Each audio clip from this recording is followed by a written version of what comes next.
আমার ছেলে হওয়ার পর থেকে ওর বিভিন্ন জিনিস নিয়ে আমি একটু এক্সপেরিমেন্ট করতে ভালোবাসি। আর এখন আমার ছেলের প্রায় 2 বছর বয়স হতে যায়। এখন আমার চিন্তা হচ্ছে যে আমি ওকে কী ধরনের বই এখন দিতে পারবো যেটাতে ও এন্টারটেইনডও হবে, প্লাস ও বসে বসে অনেকটা সময় কাটাতে পারবে। এই রকম র্যান্ডম সার্চ থেকে আমি অ্যামাজনে দারুণ একটা বই পেয়েছি, যেটা তোমাদের সাথে আজকে আমি শেয়ার করছি। নার্সারি রাইমস বলে একটা এরকম বই আমি পেয়েছি, যেটা বেশি বড় না, একদম ছোট্ট মতো একটা বই। আর এই বইটাতে পিচবোর্ডের সব পেজগুলো যাতে বাচ্চারা ছিঁড়তে না পারে।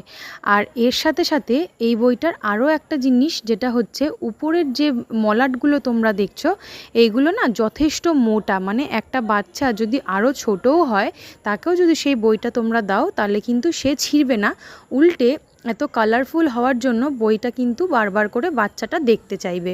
তো আমার রেকমেন্ড থাকলো তোমাদের